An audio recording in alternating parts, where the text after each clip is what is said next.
The billionaire's son was born paralyzed, and no doctor could discover the cause, until the cook's little black daughter discovered a shocking truth hidden for years that left the billionaire in tears.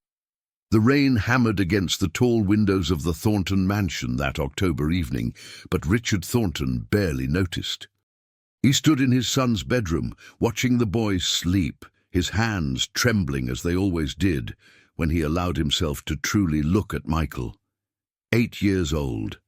8 years of questions no one could answer. Richard was 34, a self-made billionaire who'd built his tech empire from nothing. He could solve problems that stumped the greatest minds in Silicon Valley, but he couldn't solve this. He couldn't fix his own son. Michael lay motionless in his specially designed bed, his small body perfectly still, except for the gentle rise and fall of his chest, born paralyzed from the waist down. Every specialist in the country had examined him. Johns Hopkins, Mayo Clinic, Stanford. The answer was always the same. We don't know why. No spinal injury, no genetic markers, no explanation. Mr. Thornton? A soft voice interrupted his thoughts. Sarah stood in the doorway, her kind face etched with concern. She'd been the family's cook for 3 years now, ever since Michael's mother, Elizabeth, had passed away from cancer when Michael was 5. "Dinner is ready, sir. You need to eat something." Richard nodded absently, his gaze still fixed on his sleeping son. "Thank you, Sarah. I'll be down in a moment." As Sarah turned to leave, a small figure darted past her into the room. Grace, Sarah's 7-year-old daughter, clutched a worn teddy bear in her hands. The little girl had become Michael's closest companion, the only child who treated him like he was normal, who didn't stare at his wheelchair with pity or fear. "Grace, honey, come back here," Sarah called gently. "Michael's sleeping." But Grace had already tiptoed to the bedside. She carefully placed the teddy bear next to Michael's pillow. "For when he wakes up," she whispered, "so he's not lonely." Richard felt something crack inside his chest. This child, whose mother worked in his kitchen, showed his son more pure affection than most of his wealthy friends had ever managed. "That's very kind of you, Grace," he said, his voice rough with emotion. Grace looked up at him with those wise, dark eyes that seemed to see more than a 7-year-old should. "He's going to get better, Mr. Thornton. I know he is." If only that were true. Richard had spent millions searching for answers, for hope, for anything. The best neurologists in the world had no explanation. Some whispered that it might be psychological, trauma-based. But what trauma could a newborn have experienced? Later that night, after Grace and Sarah had gone to their small cottage on the estate grounds, Richard sat in his study, staring at Michael's medical files. He'd read them 1,000 times, searching for something everyone else had missed. His phone buzzed. Dr. Patricia Hendricks, Michael's primary neurologist. "Richard, I wanted to update you on the latest scans," she said, her voice tired. "I've consulted with 3 colleagues. We're all in agreement. There's simply no medical reason for Michael's paralysis. His nervous system appears completely intact. It's as if his body simply refuses to work." "What does that mean?" Richard demanded. "I don't know. In 30 years of practice, I've never seen anything like it." After the call ended, Richard walked to the window. In the distance, he could see lights on in Sarah's cottage. Through the window, he watched as Grace played with dolls, her mother reading beside her. Such simple happiness, such normalcy. He didn't know that in exactly 3 weeks, that little girl would uncover a truth so devastating, so impossible, that it would bring his entire world crashing down. A truth hidden in the last place anyone would think to look. A truth buried in the mud of his own backyard. And when Grace finally spoke the words that had been waiting 8 years to be heard, Richard Thornton would realize that some secrets are so dark they can poison a child's body before that child even has a chance to live. Every morning at 8 o'clock, Grace knocked on Michael's bedroom door with the same cheerful rhythm. 3 quick taps, pause, 2 more. Their secret code. "Come in!" Michael's voice always sounded stronger than his body looked. Grace bounded into the room, her braids bouncing. While other kids her age were getting ready for school, Grace was homeschooled by her mother in the cottage. It gave her freedom that other children didn't have, freedom to spend hours with her best friend. "Ready for breakfast?" she asked, parking herself on the edge of his bed. Michael's nurse, a stern woman named Carol, had already helped him into his wheelchair. He sat by the window, staring out at the vast estate grounds. 75 acres of perfectly manicured lawns, gardens and woods, a paradise he could only observe, never truly explore. "Grace, do you ever wonder what it's like?" Michael asked quietly. "To run, to feel grass under your feet." Grace's heart squeezed. "You're going to feel it someday, Michael, I promise." The doctors say, "The doctors don't know everything." Grace spoke with the fierce certainty only a child can muster. "My mama says sometimes the answer is right in front of you, but you're looking too hard to see it." They wheeled down to breakfast together, where Sarah had prepared Michael's favorite blueberry pancakes. Richard sat at the head of the long mahogany table, his laptop open, barely touching his food. "Dad," Michael ventured, "can I go outside today? Just in the garden?" Richard looked up, his face drawn with exhaustion. He'd been up until 3 in the morning on conference calls with a research team in Switzerland. Another dead end. Another fortune spent chasing hope. "It's supposed to rain again, son. Maybe tomorrow." "You said that yesterday," Michael said softly. The words hung in the air like an accusation. Richard closed his laptop, guilt washing over him. He was so busy trying to fix Michael that he'd forgotten to just be with him. "You're right. After breakfast, we'll go out, rain or shine." Grace noticed something then, the way Richard's hands shook slightly as he reached for his coffee, the dark circles under his eyes. The man was destroying himself, searching for answers that didn't seem to exist. That afternoon, true to his word, Richard pushed Michael's wheelchair through the garden paths.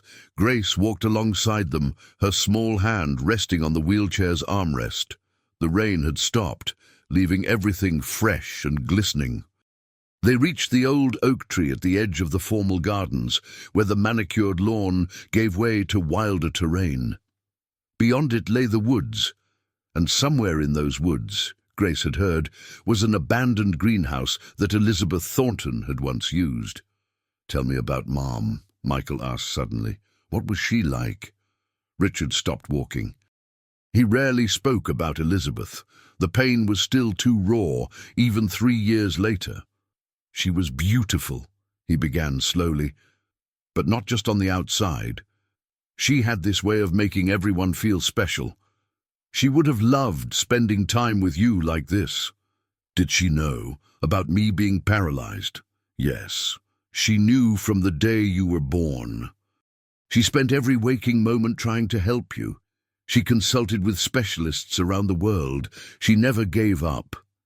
Grace saw something flicker across Richard's face, an emotion she couldn't quite name. Guilt, fear, something darker. "The cancer came so fast," Richard continued, his voice breaking. "One day she was fine, the next. 6 months later, she was gone." As they turned back toward the mansion, Grace looked over her shoulder at the woods beyond the oak tree. Something about that area pulled at her, whispered to her. In the fading afternoon light, she could just make out the shape of broken glass among the trees, the old greenhouse. That night, as Sarah tucked her into bed, Grace asked, "Mama, what was Mrs. Thornton really like?" Sarah paused, her hand stilling on Grace's forehead. "Why do you ask, baby?" "Mr. Thornton seems so sad when he talks about her, like he's hiding something." "People grieve in different ways, Grace. Mr. Thornton loved his wife very much. Sometimes love and grief get all tangled up together." But Grace couldn't shake the feeling that there was more to the story. that somewhere in this massive house, in its 75 acres of secrets, lay the answer to why Michael couldn't walk. And that answer was waiting for someone brave enough to find it. The next morning, Grace woke to voices drifting through the heating vents. The old mansion had a quirk. Sound traveled through the ductwork in strange ways. If you pressed your ear to certain vents, you could hear conversations from rooms far away. Grace had discovered this by accident weeks ago. Now she listened intentionally. "Can't keep doing this to yourself, Richard." Dr. Hendrick's voice, tinny but clear. They must be in the study directly below Richard's bedroom. "You're exhausted, obsessed. Michael needs a father who's present, not one who's chasing ghosts." "There has to be an explanation." Richard's voice was raw with desperation. "Patricia, I've seen the scans. You said yourself his nervous system is perfect. So why?" "Some mysteries don't have medical answers. Have you considered that perhaps—" "Don't!" Richard's word cracked like a whip. "Don't suggest it's psychological. He was born this way." "Was he?" Dr. Hendricks asked softly. "Richard, I've been reviewing Elizabeth's medical records from when she was pregnant. There were some irregularities. She refused certain tests. She seemed almost afraid of what we might find." A long silence followed. Grace pressed her ear harder against the vent. "Elizabeth was terrified of something," Richard finally admitted. "In those last months of her pregnancy, she became paranoid. She kept saying she'd made a terrible mistake, that she'd done something unforgivable. I thought it was hormones, stress. But what if—" The conversation dropped too low to hear. Grace sat back, her mind racing. Mrs. Thornton had been afraid. She'd done something. Something connected to Michael's condition. Later that day, while Michael napped and Carol took her lunch break, Grace slipped into Elizabeth's old studio on the 3rd floor. No one came here anymore. Richard had locked the door after she died, but Grace had found the key months ago in Sarah's cleaning supplies. The room was exactly as Elizabeth had left it. Canvases covered in protective sheets, jars of dried paintbrushes, journals stacked on a desk by the window.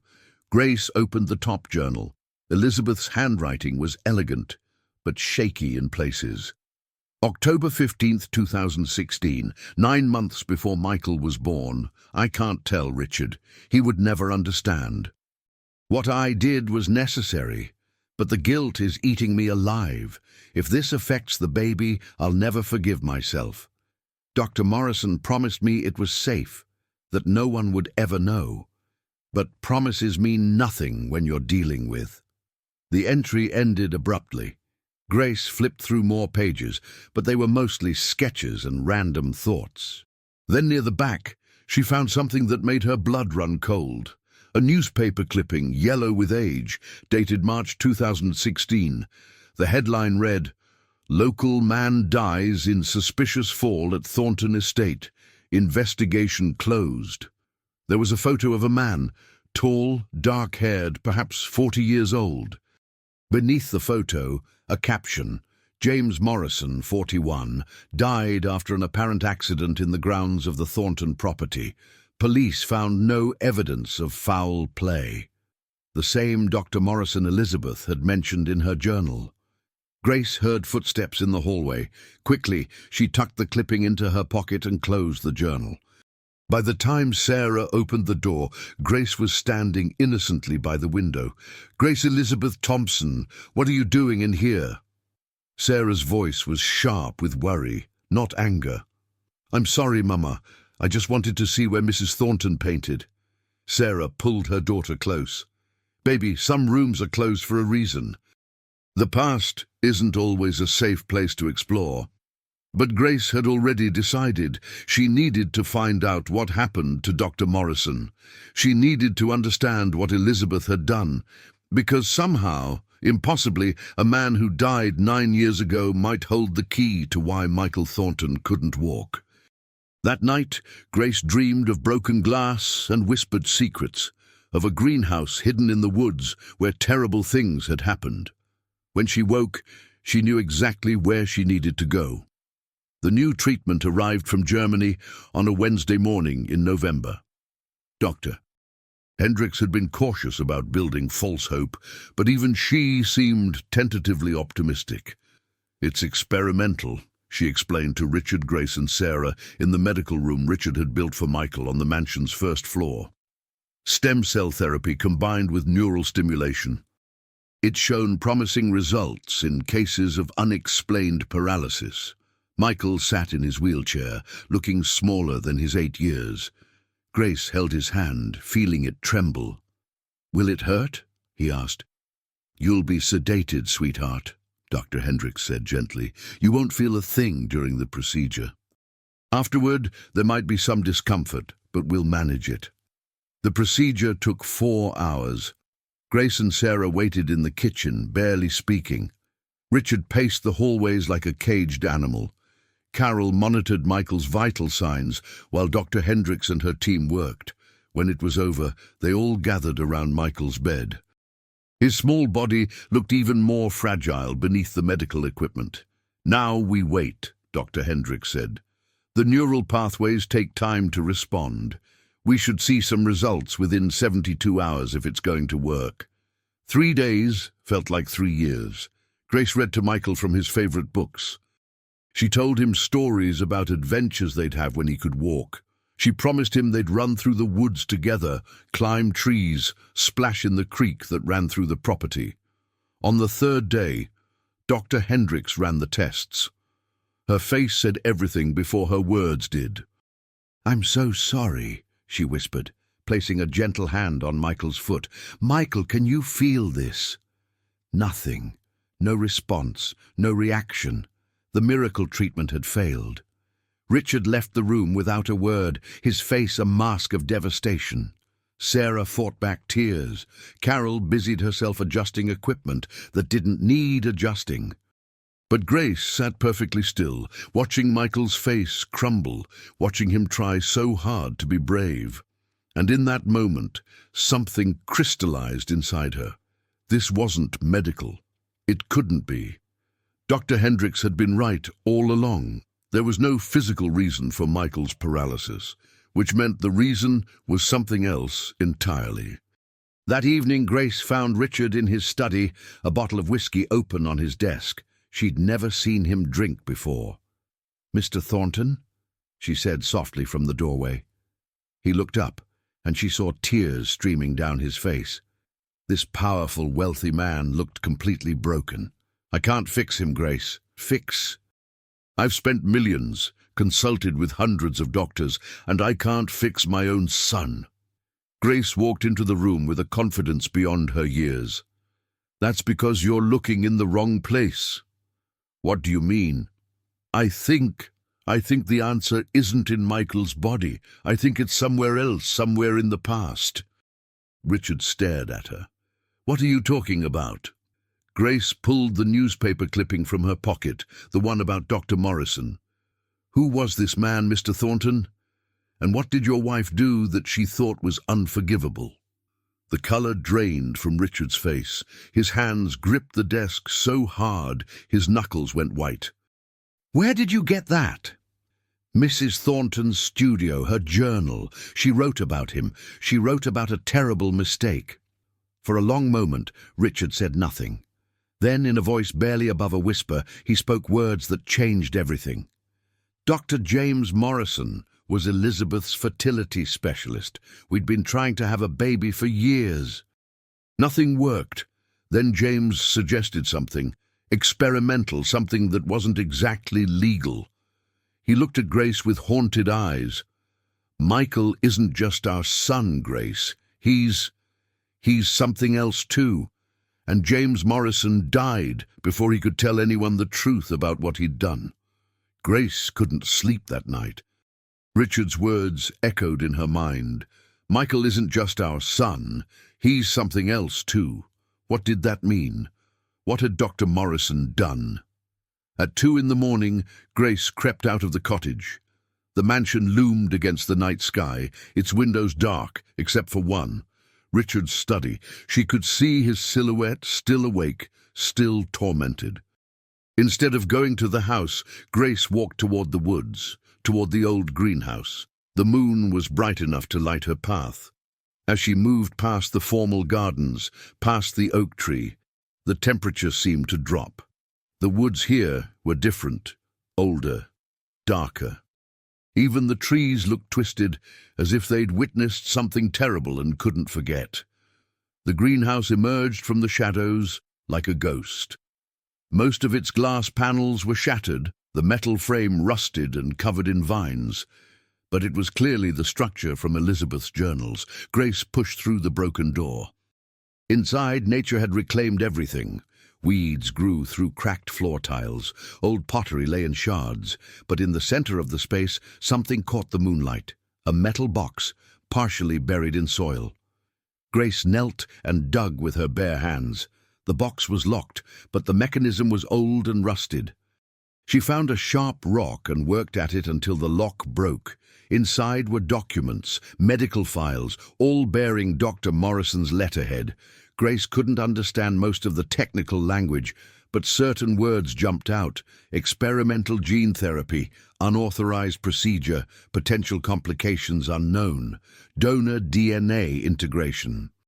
There were consent forms, but they were incomplete. Elizabeth had signed them, but many sections were marked waived or left blank. At the bottom of one form, a handwritten note in Elizabeth's writing. "I know this is wrong, but I'm desperate. We'll tell no one. This secret dies with us." But there was more. Beneath the medical files, Grace found photographs. They showed Elizabeth pregnant, meeting with Dr. Morrison in this very greenhouse. In one photo, there were vials, dozens of them, filled with something dark. And beneath the photos, a final document that made Grace's hands shake, a death certificate for Dr. Morrison, dated March 10th, 2016. Cause of death, traumatic head injury from fall. But clipped to it was a handwritten note in different handwriting, strong, masculine. "It wasn't an accident, Elizabeth. I know what you did. I know what you're hiding. This ends now." The note wasn't signed, but there was a business card attached. Detective Marcus Cole, Cold Case Division. Grace's mind raced. Elizabeth had been involved in something illegal. Dr. Morrison had performed an unauthorized procedure on her. Then he'd died, and someone, Detective Cole, had suspected it wasn't an accident. But what did any of this have to do with Michael's paralysis? Grace gathered the documents and was about to leave when she noticed something else, a disturbed patch of earth in the corner of the greenhouse, near where the foundation met the soil. Recently disturbed, not old like everything else. She began to dig again. 5 inches down, her fingers hit something soft, fabric. Grace pulled, and a bundle emerged, a cloth wrapped around something. She unwrapped it with trembling hands. Inside was a journal, not Elizabeth's this time, but Dr. Morrison's. The final entry was dated March 9th, 2016, the day before he died. "I can't live with this anymore. What I did to that embryo, the DNA I spliced in, it wasn't just gene therapy. I used material from an illegal source, something I procured through channels that could send me to prison for life. Elizabeth doesn't know the full truth. She thinks I used enhanced genetic material to improve the baby's health. She doesn't know that the donor DNA came from an experimental black market program that was shut down for ethical violations. The baby might be born healthy, or the integration might cause problems we can't predict. Neural issues, developmental delays, or worse. Elizabeth is threatening to expose me unless I destroy all evidence. But if something goes wrong with this child, the world needs to know what I did. I'm burying this journal here, in the place where we made our devil's bargain. If I die, if something happens to me, perhaps someone will find this and understand. God forgive me for what I've created." The journal fell from Grace's hands. Michael's paralysis wasn't medical. It was the result of whatever Dr. Morrison had done, some experimental gene therapy gone wrong. And Elizabeth had known. She'd spent Michael's entire life knowing that his condition was her fault, the price of her desperate desire for a child. The guilt had eaten her alive. Maybe it had even caused her cancer, the stress, the secret, the constant fear of discovery. Grace looked at the disturbed earth where she'd found the journal. Someone else had been here recently. Someone knew about this place. And then Grace remembered. Sarah had mentioned that before she became the Thorntons' cook, she'd worked as a file clerk at the local police department, for the cold case division, for Detective Marcus Cole. The next morning, Grace woke with a plan. She couldn't tell Richard what she'd found, not yet. He was already drowning in guilt and grief. But she needed to understand one more thing. What exactly had Dr. Morrison put into Michael's DNA that caused his paralysis? After breakfast, while Sarah prepared lunch, Grace approached Michael's wheelchair. "Want to go on an adventure?" Michael's eyes lit up. "Where?" "The woods. There's something I need to show you." "Grace, you know I can't." "I'll push you. We'll make it work." They had to wait until Carol left for her afternoon break, and Richard was locked in a conference call. Grace wheeled Michael out through the garden, past the oak tree, toward the woods. The wheelchair struggled on the rough terrain, but Grace was determined. When they reached the greenhouse, Michael's breath caught. "What is this place?" "Your mother's secret," Grace said softly. She showed him everything, the documents, the photographs, Dr. Morrison's journal. She watched as understanding and horror crossed his young face. I'm not normal, am I?" Michael whispered. "I'm some kind of experiment." "You're my best friend," Grace said fiercely. "That's what you are, but we need to figure out what Dr. Morrison did so we can fix it." Michael was quiet for a long time.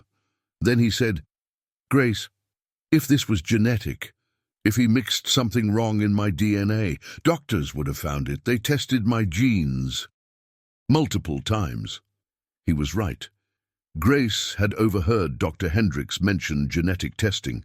They'd found nothing unusual, which meant the answer was something else, something environmental, something ongoing. Grace looked around the greenhouse. "Michael, what if it's not in you? What if it's something affecting you, like poison? But I've been paralyzed since birth. What if your mom was exposed to something here, something that affected you in the womb? And what if that something is still here?" They began searching the greenhouse more carefully. Grace moved old pots, checked beneath benches, examined the soil itself. And then, in the far corner where the foundation was crumbling, she noticed something strange. The soil was discolored, darker than the surrounding earth, and it had an odd chemical smell. "Michael, do you smell that?" He nodded. "It's weird, kind of like medicine." Grace dug into the dark soil with her bare hands. About a foot down, she hit something metal, a container about the size of a paint can, completely corroded. She pulled it free. The label was mostly gone, but a few words remained. "Experimental compound, neurosuppressant, extremely toxic." Grace's heart stopped. "Michael, this is it. This is what Dr. Morrison used." But then she noticed something else. The container wasn't sealed. It had been leaking for years, leaking into the soil. And this greenhouse was uphill from the mansion. Any runoff would flow downward toward the garden, Grace breathed. "The flower beds outside your bedroom window. Your mother planted those just before you were born, didn't she?" Michael's eyes went wide. "I remember Dad telling me. He said Mom spent hours in those gardens while she was pregnant. She'd sit there every day." The pieces clicked into place. Elizabeth had buried Dr. Morrison's experimental compounds in the greenhouse, trying to hide the evidence. But the containers had corroded, leaking toxins into the groundwater, the same groundwater that fed the gardens, the same gardens Elizabeth had worked in daily while pregnant. And after Michael was born, those gardens remained. The bedroom window stayed open in summer. The toxins continued to seep. Grace, if this is true, if I've been exposed to this stuff my whole life, Michael's voice cracked with hope and fear. If they clean up the soil, test the water, if they eliminate the source, you might recover, Grace finished. They stared at each other, hardly daring to breathe. Then Grace said, "We need to take this to your dad. Now." She started to wheel Michael back toward the mansion, but in her haste, one of the wheelchair's wheels caught on a root. The chair tipped, and both children went tumbling into a muddy patch beside the path. They landed in a heap, covered in wet earth. Grace scrambled up, frantically checking if Michael was hurt. "Michael, are you okay?" "I'm fine, Michael stopped mid-sentence. His eyes went wide. "What? What's wrong?" "Grace," he whispered. "My foot. I can feel it." Grace looked down. Michael's left foot was buried in the mud, but his toes were moving, actually moving, flexing in the wet earth. They both stared in shock. "The mud," Grace said slowly.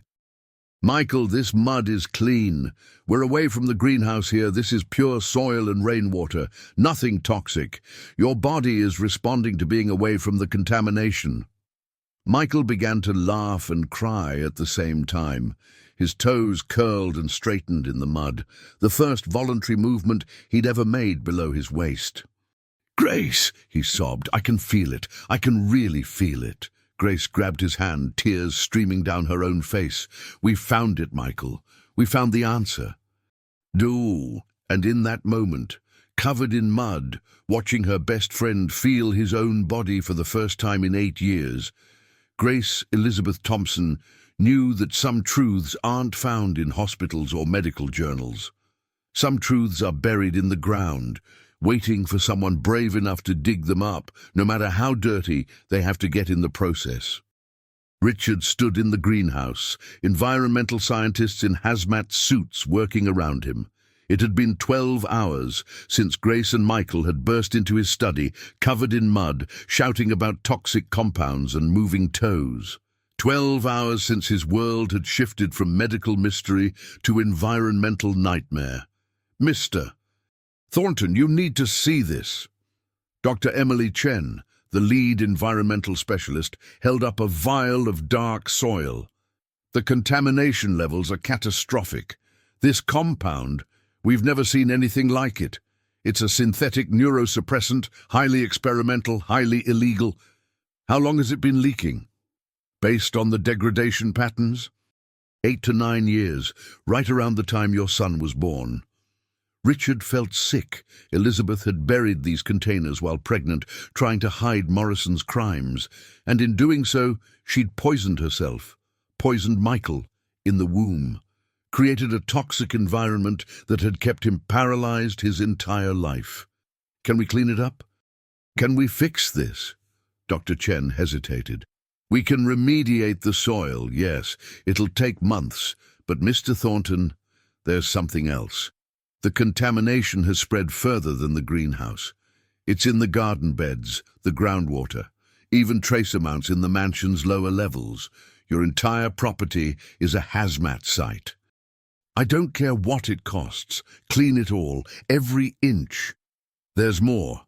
Dr. Chen's voice dropped. "These compounds, they're not just neurosuppressants. They're specifically designed to target developing neural tissue. Whoever created this was trying to enhance neurological function, but the formula was unstable. In high concentrations, it does the opposite. It shuts down nerve pathways completely. So Michael's exposure in the womb created a dependency. His nervous system adapted to the presence of the toxin. Without it, his body didn't know how to function. But that also means..." She paused, choosing her words carefully. "If we remove the source completely, his body might remember how to work properly. The fact that he showed response in clean mud is incredibly promising." For the first time in 8 years, Richard felt something dangerous stir in his chest. Hope. But that evening, as hazmat teams cordoned off sections of the property, Richard received a phone call that shattered his fragile optimism. "Mr. Thornton, this is Detective Marcus Cole." I believe it's time we had a conversation about your late wife and Dr. James Morrison. Richard's blood ran cold. I have nothing to say to you.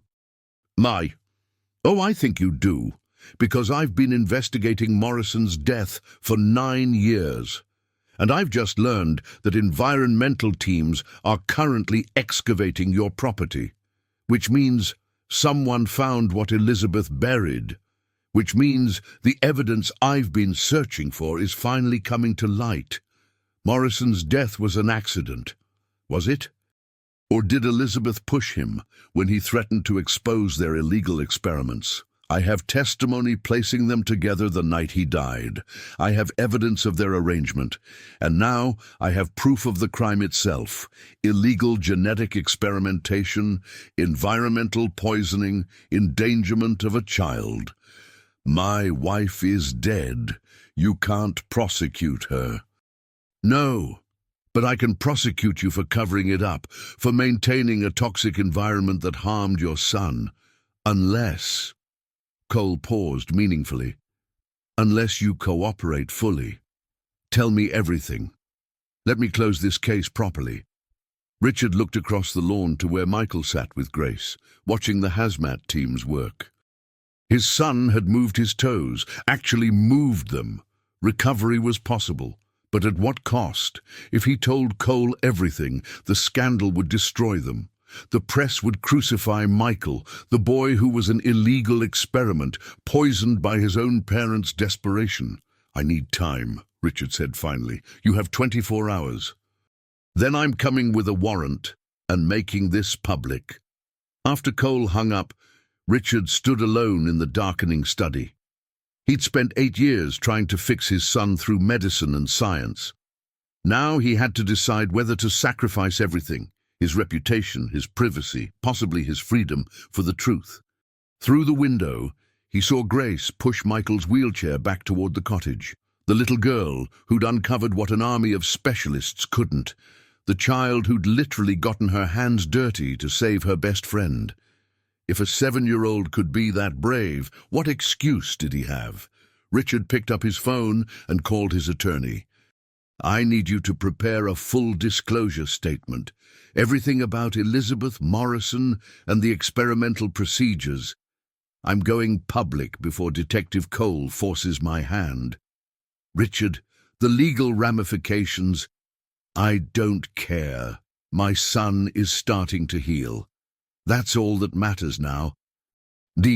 But as Richard began drafting his statement, he didn't notice the figure watching from the woods, someone who'd been monitoring the property all evening, someone who had far more to lose than Richard could imagine, someone who knew that the truth about Dr. Morrison's experiments went much deeper than anyone suspected, and who would do anything to keep the final secret buried. 3 weeks into the remediation, Michael moved his left ankle. Dr. Hendricks nearly dropped her tablet when she saw it. Michael, can you do that again? He concentrated, his small face scrunched with effort. His foot rotated just slightly but unmistakably. Oh my God, she whispered. Richard, his nervous system is regenerating. They'd moved Michael to a clean room on the mansion's 3rd floor, far from any remaining contamination. Every day, Grace visited with updates on the cleanup progress. Every day, Michael showed new improvements. First toes, then ankles, then miraculously a twitch in his left knee. It's like his body is remembering, Dr. Hendricks explained to Richard. The neural pathways were suppressed, not destroyed. As the toxin leaves his system, function is returning. How long until he can walk? That's impossible to predict. It could be months, years, or— She hesitated. It might never be complete. The damage from 8 years of exposure is extensive. But Grace refused to accept limitations. Every afternoon, she worked with Michael on exercises Dr. Hendricks had designed, visualization techniques, gentle movements, trying to wake up muscles that had never known how to work. You're going to run, Michael, Grace said with absolute certainty. I know you are. Grace, even if I can walk someday, running might be— You're going to run, she repeated firmly, "and I'm going to run with you. We promised, remember?" On the fourth week, something happened that changed everything. Sarah was cleaning Richard's study when she found a file hidden in his desk drawer.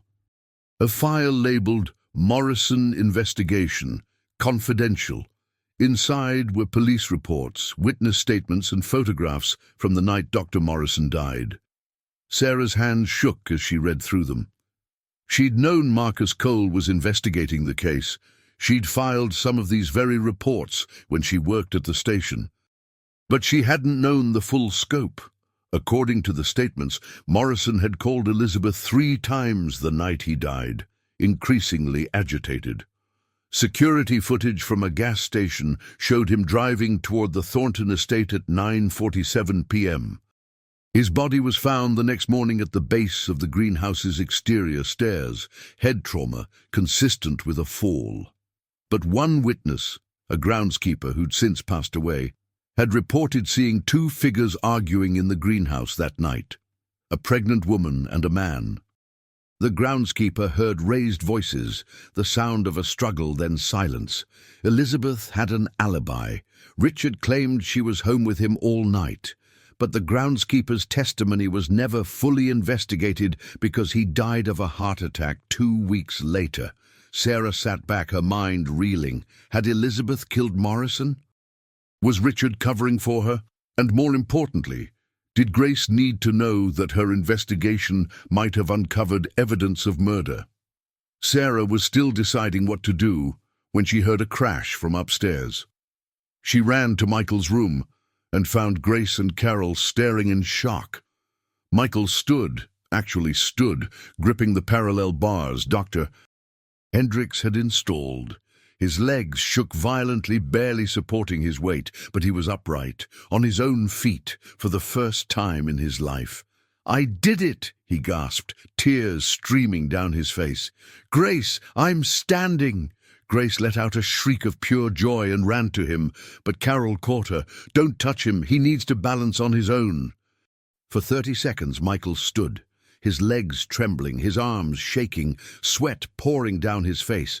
Then his strength gave out and he collapsed back into his wheelchair, laughing and crying at once.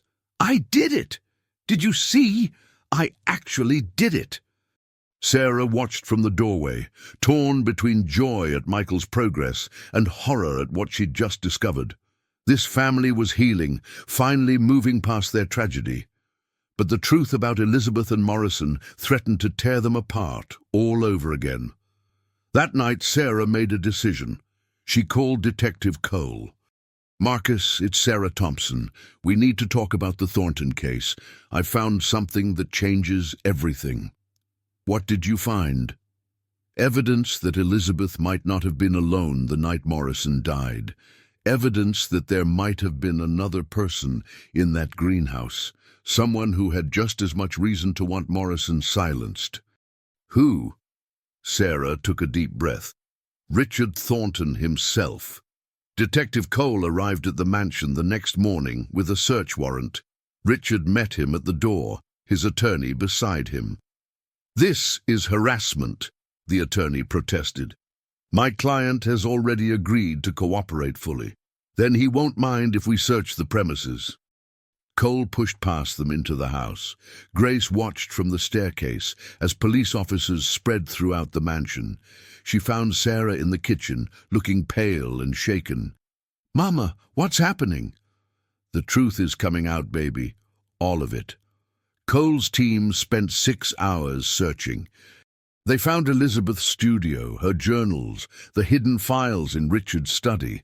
They photographed everything, bagged evidence, questioned staff. But the real breakthrough came when they examined Richard's car, a vintage Mercedes he rarely drove, kept in the garage's back corner. In the trunk, beneath the spare tire, they found a jacket. Men's size large, covered in soil that matched the greenhouse's contaminated earth, and stained with blood that DNA analysis would later confirm belonged to Dr. James Morrison. "Richard Thornton," Cole said, his voice hard with satisfaction. "You're under arrest for the murder of Dr. James Morrison." The world seemed to stop. Michael screamed from his room upstairs. Grace felt her legs give out. Sarah caught her, holding her tight, as Richard was handcuffed and led away. "I didn't kill him," Richard shouted. "I found Elizabeth standing over his body. She called me, hysterical." Morrison confronted her about destroying the evidence. They fought. She pushed him, and he fell. She was pregnant, terrified. I helped her cover it up. I disposed of his jacket, cleaned up the blood. But I didn't kill him. "Tell it to the judge," Cole said coldly. After they left, the mansion fell into devastating silence. Carol tried to comfort Michael, but he was inconsolable. His father arrested. His mother revealed as possibly a murderer. Everything he knew about his family was a lie. Grace sat with him, holding his hand. "Michael, whatever happened, your dad loves you. He was protecting your mom, protecting you. He lied to me my whole life. They both did." Sarah stood in the doorway, guilt crushing her chest. She'd been the one to call Cole. She'd set this in motion. Had she done the right thing, or had she destroyed this family for nothing? That evening, Richard's attorney visited the mansion with news. "Richard is being charged with accessory after the fact and obstruction of justice. Elizabeth can't be charged. She's deceased. But Richard faces up to 20 years in prison. Can we get him out on bail?" Sarah asked. "Not likely. The prosecution argues he's a flight risk. He has the resources to disappear." Michael listened to all of this from his wheelchair, his face expressionless. When the attorney left, he turned to Grace. "I need to know what really happened.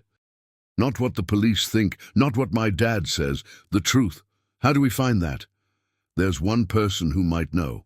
Someone who worked with Morrison. Someone who knew about the experiments." Michael pulled up a document on his tablet, one of Dr. Morrison's medical files from the greenhouse. At the bottom was a signature, Dr. Rachel Sayers, laboratory assistant. "She's still alive," Michael said. "I Googled her. She runs a private clinic in Boston now. Grace, we need to talk to her. She's the only one who can tell us what really happened in that greenhouse 9 years ago." Grace looked at Sarah. "Mama, can we?" "Absolutely not. You're 7 years old, Grace. You're not traveling to Boston to... Then Michael's dad might go to prison for something he didn't do." Grace's voice cracked with desperation. "Mama, I started this. I found the evidence. I have to finish it." Sarah looked between the two children, her daughter and the boy who'd become like a son to her. They'd already uncovered so much, survived so much. Maybe it was time to let them finish what they'd started. "I'll drive," Sarah said finally, "but we're doing this legally. And if we find anything, we take it straight to Richard's attorney. No more secrets, no more lies." Grace hugged her mother tight. "Thank you, Mama." Aye, but what none of them knew was that Dr. Rachel Sayers had been waiting 9 years for someone to come asking questions. And the truth she was prepared to tell would reveal that everyone, Elizabeth, Morrison and Richard, had been pawns in a much larger, much darker game. Dr. Rachel Sayers lived in a modest townhouse in South Boston. When Sarah, Grace and Michael arrived on her doorstep, she didn't seem surprised. "I wondered when someone would finally come," she said, inviting them inside. "I've been expecting this visit since the day James died." She was in her late 50s, with grey-streaked hair and tired eyes. Her home was filled with medical journals and old photographs. On the mantel sat a picture of a young, smiling Dr. Morrison. "You worked with him," Michael said from his wheelchair. "I did more than work with him. I loved him."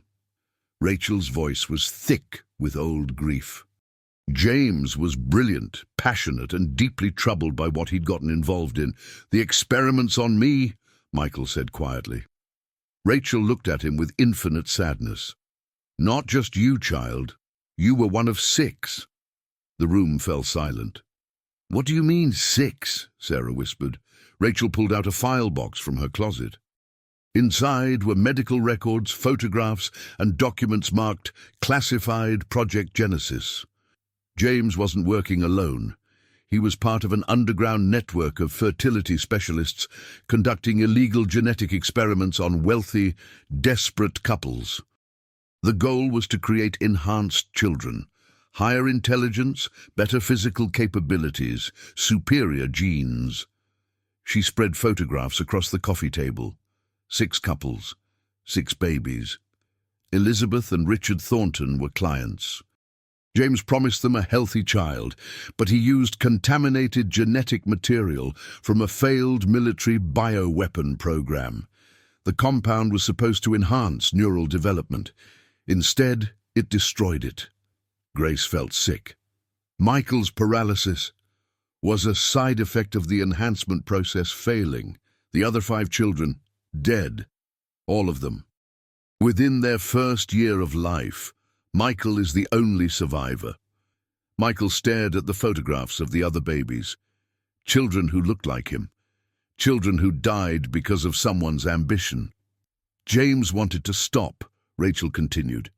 He tried to destroy all evidence, shut down Project Genesis, but his partners wouldn't let him. They threatened his life, his career. So he went to Elizabeth and told her everything, told her that Michael might be in danger if the network found out he'd survived. Who were these partners? Sarah demanded. Rachel's hands shook as she pulled out one final photograph. It showed 3 men in lab coats, Dr. Morrison, a man labeled Dr. Chen, and a third man whose face made Sarah gasp. It was Marcus Cole, younger, wearing a lab coat instead of a detective's badge, but unmistakably him. Cole wasn't investigating Morrison's death, Rachel said. He caused it. He was part of Project Genesis from the beginning. When James tried to expose the network, Cole killed him and covered it up by becoming the detective assigned to the case. He's been monitoring the Thornton family for years, making sure Michael didn't survive, making sure no evidence surfaced. But why arrest Richard now? Grace asked. Because Michael started recovering. Once the environmental team found the evidence, Cole realized his cover was blown. So he's framing Richard to discredit any testimony about Project Genesis. If Richard goes to prison as a murderer, no one will believe anything he says about Cole or the network. Sarah pulled out her phone with trembling hands. We need to call someone. The FBI. Internal Affairs. Someone. Wait. Michael's voice was steady despite the tears on his face. Dr. Sayers, if Cole has been watching us, he knows we're here right now. As if summoned by the words, Rachel's front window exploded inward. Gas canisters landed on the carpet, spewing thick smoke. Through the haze, figures in tactical gear stormed inside. Get down, Sarah screamed, throwing herself over Grace. But Cole's team was efficient. In seconds, Sarah was zip-tied and pressed to the floor. Grace struggled against rough hands that dragged her away from her mother. Michael's wheelchair was kicked over, sending him sprawling. Then Cole himself walked through the door, gun drawn. I really hoped it wouldn't come to this, he said calmly. Rachel, you always were a loose end, but I thought you'd be smart enough to stay quiet. You murdered James, Rachel spat, and you've spent 9 years covering it up. James was going to destroy everything we built. Project Genesis could have changed humanity. Instead, he got squeamish about a few failed subjects. Cole looked at Michael, still sprawled on the floor. You should have died with the others, kid. Your survival has been nothing but a liability. He raised his gun, pointing it directly at Michael's head. Grace screamed. Sarah fought against her restraints. Rachel lunged forward, and the front door burst open again. FBI, drop your weapon! Federal agents poured into the townhouse, weapons trained on Cole. He spun, surprised, but before he could fire, a shot rang out. Cole dropped to the ground, clutching his shoulder, his gun skittering away. Richard Thornton stood in the doorway behind the FBI agents, his face grim. I called them 3 hours ago, told them everything, about Morrison, about Project Genesis, about you. How did you... You were in jail. I posted bail. and I wore a wire during my confession to my attorney, who was actually FBI agent Morrison, James's younger brother. He's been building a case against Project Genesis for 9 years, waiting for enough evidence to take down the whole network. More agents secured the scene. Cole was arrested, read his rights, dragged away, still shouting about how they'd regret this. Richard knelt beside Michael, helping him back into his wheelchair. "I'm so sorry, son. I'm sorry for all of it."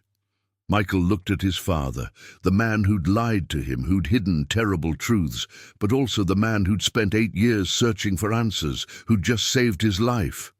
"Dad," Michael said softly, "can we go home?"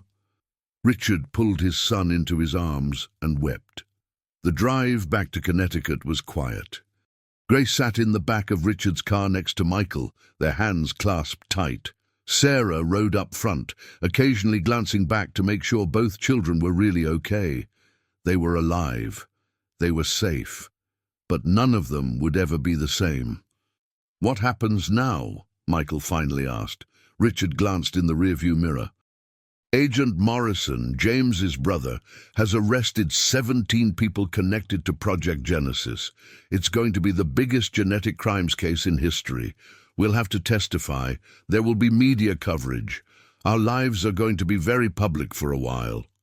"What about Mom? Will everyone know what she did?" "Yes." Richard's voice was heavy. "Elizabeth made terrible choices, but she was a victim too. These people preyed on desperate couples. They promised miracles and delivered nightmares." "Did she really kill Dr. Morrison?" Richard was quiet for a long moment. "I don't know. I found her standing over his body that night, but she was in shock. She couldn't tell me what happened. Morrison might have fallen during their argument, or..." He trailed off. "I'll never know the truth, and neither will anyone else." Back at the mansion, a small army of environmental workers was finishing the final phase of cleanup. Dr. Chen approached Richard as they pulled up. "Mr. Thornton, I have good news. The property is officially decontaminated. You can move back into the lower floors, and Michael can return to his regular bedroom." Michael's old room, the one overlooking the now clean gardens. The room he'd spent 8 years in, breathing contaminated air, his body slowly poisoning itself because his parents had made desperate choices.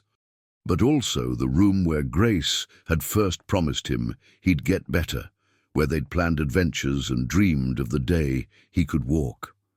"I want to see it," Michael said. Richard wheeled him inside, up the elevator, down the familiar hallway. When they opened the door, the room was exactly as Michael remembered, except for one change. The window overlooking the garden was gone. In its place was a wall of glass doors opening onto a new deck built level with the floor, wheelchair accessible. Beyond it, the garden had been completely replanted with native flowers, safe and beautiful. "I had it redesigned," Richard said softly, "so you can go outside whenever you want. No barriers, no contamination, just fresh air and sunshine." Michael stared at the doors, at the garden beyond. "Dad, do you think I'll ever really walk? Dr. Hendricks says maybe, but..." "You stood, Michael. You moved your legs. That's more than anyone thought possible 3 months ago. But what if I can't? What if this is as good as it gets?" Grace spoke up from the doorway. "Then we'll have the best wheelchair races anyone's ever seen. But Michael..." She walked over and knelt beside his chair. "I felt your toes move in that mud. I saw you stand on those parallel bars. Your body wants to work. It's just remembering how." That evening, Dr. Hendricks came to examine Michael. She ran tests, measured responses, checked nerve function. "It's remarkable," she said finally. 3 months ago, you had 0 voluntary movement below the waist. Now, your left leg has about 40% function, your right leg about 25%. If progress continues at this rate, you could be standing independently within 6 months. Walking with assistance within a year. And running?" Michael asked. Dr. Hendricks smiled gently. Let's focus on walking first. But that night, after everyone had gone to bed, Michael lay awake, thinking. 3 months ago, he couldn't feel his own feet. Now he could move his ankles, flex his knees, even bear weight for short periods. Grace believed he'd run someday, and Grace had been right about everything else. In the cottage, Grace was also awake, staring at the ceiling. So much had happened. They'd uncovered conspiracies, nearly been killed, saved Richard from prison, and exposed a criminal network, and they'd done it together. "Grace?" Sarah whispered from the doorway. "Can't sleep?" "Mama, Mr. Thornton asked if we wanted to move into the mansion, into one of the guest suites. He said after everything, we're family." Sarah sat on the edge of Grace's bed. "What do you think about that?" "I think Michael needs us. And I think I need him too. He's my best friend." "Then we'll stay," Sarah said. "For as long as they need us." But what neither of them knew was that in a federal facility 3 hours away, Detective Marcus Cole was making a phone call. "It's not over," he said to whoever was on the other end. "The boy survived the network, survived the contamination, survived the exposure. But there's one thing that could still kill him." One final safeguard Morrison built into the genetic code, a biological timer that activates when neural function returns. When does it trigger? 6 months after first voluntary movement, which means Michael Thornton has about 5 months to live, unless someone tells them how to stop it. Cole smiled coldly. "And I'm the only one who knows how." The line went dead. In his clean, safe room, Michael slept peacefully, unaware that his recovery had just started a countdown to his death. 4 months had passed since Cole's arrest. Michael could now stand for 5 minutes at a time. He could take shuffling steps between parallel bars. But every day, Richard watched his son with growing dread, counting down to the moment Cole's biological timer would activate. Agent Morrison had interrogated Cole repeatedly, but the man refused to reveal how to stop the genetic failsafe. "Let the boy die," Cole had sneered. "One more failure of Project Genesis. The world will never know." Richard had assembled the best geneticists, but Morrison's code was too complex, too deeply embedded.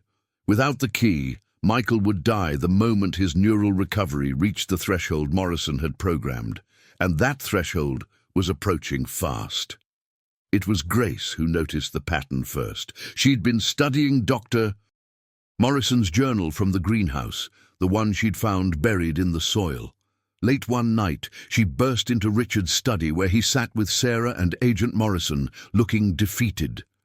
"Mr. Thornton, look at this!" Grace spread the journal open, pointing to seemingly random phrases Morrison had underlined throughout his final entries. "I thought these were just words he was emphasizing, but they're not. They're a code." Agent Morrison leaned forward. "What kind of code?" "Every third underlined word reading backwards. It spells out, antidote in soil compound reversed synthesis clean earth heals what poison corrupted." Richard stared at her. "Clean earth heals. Grace, when you and Michael fell in that mud, away from the contamination, his foot moved for the first time." Grace's eyes were blazing with realization. "Mr. Thornton, what if the cure isn't something we have to give Michael? What if it's something we have to stop giving him?" "I don't understand." Sarah spoke up, her voice trembling with hope. "The toxin suppressed his nerves. His body adapted to its presence. But what if complete removal of the toxin doesn't just allow recovery? What if the clean earth itself contains something that reverses Morrison's genetic code?" Agent Morrison was already on his phone, calling Dr. Chen. "We need soil analysis from the area where Michael first showed movement. Compare it to uncontaminated earth from the same region. Look for any unique compounds, minerals, anything unusual." Dr. Chen called back within an hour. "There's something. A rare mineral cluster in that specific area, naturally occurring, completely harmless. But its molecular structure, My God, it's the perfect inverse of Morrison's neurosuppressant. It wouldn't just neutralize the genetic timer, it would completely rewrite the corrupted code. How do we administer it? Prolonged exposure, direct contact. If Michael spends enough time in direct contact with this clean soil, his body will absorb the minerals through his skin. It could take weeks, but make it happen, Richard ordered. Whatever it takes. They converted Michael's deck into an outdoor therapy space, bringing in tons of the mineral-rich soil from that specific area. Every day, for hours, Michael worked with physical therapists in direct contact with the earth, crawling through it, digging in it, letting it coat his skin. Grace was with him every step of the way, literally. They made mud pies, built dirt castles, and laughed like the children they were supposed to be. You know what's funny? Michael said one afternoon, 2 weeks into the treatment. We spent all this time looking for some high-tech cure, some miracle drug, and the answer was dirt. Clean dirt, Grace corrected with a grin. Special dirt. The best dirt. On the 18th day, Dr. Hendricks ran comprehensive genetic testing. When she emerged from her lab, she was crying. The timer is gone, she whispered.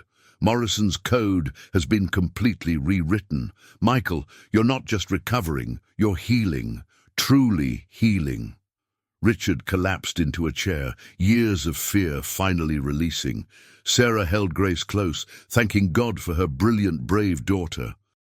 Agent Morrison called his team with the news, knowing that this discovery would help deprogram any other victims of Project Genesis who might still be hidden. But the real miracle came 3 weeks later. It was a Saturday morning, warm and bright. Grace arrived at the mansion to find Michael's room empty. Panicked, she ran through the house, calling his name. "Grace!" Sarah's voice came from outside. "Out here!" Grace rushed to the deck and stopped dead. Michael stood in the middle of the yard, not holding parallel bars, not braced against anything, just standing on his own 2 feet in the clean soil that had saved his life. "Watch," he said, his voice shaking with emotion. And then Michael Thornton took a step, and another, and another. He walked toward Grace, awkward, unsteady, but walking, actually walking. Grace ran to him, and they met in the middle of the garden, hugging and crying and laughing all at once. "I told you," Grace sobbed. "I told you that you'd walk." "You were right about everything." But Grace pulled back, wiping her eyes. "Michael, do you remember what else I promised you?" He looked at her, confused. Then understanding dawned. "Grace, I can barely walk. I can't." "You can. I know you can." She took his hand and led him to the edge of the property, where the formal gardens gave way to open grass. The same field where Michael had spent 8 years, watching other children run and play. "Together," Grace said firmly. They stood side by side. Michael's legs were shaking, his balance uncertain, but Grace held his hand tight. "On 3. 1, 2, 3, they took off. It wasn't fast, it wasn't graceful. Michael stumbled twice, and Grace caught him both times. But Michael Thornton ran. After 8 years of paralysis, 4 months of recovery, and a childhood stolen by other people's crimes, he ran. Richard watched from the deck, tears streaming down his face. Sarah stood beside him, her arm around his shoulders. Dr. Hendricks captured it on video, knowing the medical community would never believe it otherwise. Agent Morrison smiled, thinking of his brother, hoping James could see this moment from wherever he was. When Michael and Grace finally collapsed in the grass, breathless and exhausted, and more alive than either had ever felt, Michael looked up at the sky and whispered, "Thank you, Mom, for trying, for loving me enough to make terrible choices. I forgive you." Grace squeezed his hand. "Race you back to the house?" Michael laughed, a pure, joyful sound that rang across the estate like a bell. "You're on." 2 years later, Michael Thornton stood at a podium before Congress, testifying about Project Genesis and advocating for stronger oversight of genetic research. Grace sat in the front row with Sarah, both of them wearing their finest dresses. Richard had established the Elizabeth Thornton Foundation, funding ethical fertility research and supporting families affected by genetic crimes. Cole and 16 others were serving life sentences. Dr. Rachel Sayers had been granted immunity in exchange for her testimony and now worked with the foundation. But the real victory wasn't legal or financial. It was the boy who'd learned to run again, and the girl who'd never stopped believing he could. After the testimony, as they walked down the Capitol steps, Grace turned to Michael. "So, what's next for us?" Michael grinned, the same determined grin he'd worn in that muddy field 2 years ago. "College, medical school. I'm going to become a genetic specialist, help other kids like me. And I'll be right there with you. Someone's got to keep you out of trouble." Richard and Sarah walked behind them, watching as the two friends planned their future. A future that had almost been stolen, but that a 7-year-old's courage and a mother's desperate love had somehow, impossibly, saved. Sometimes the truth destroys everything you thought you knew.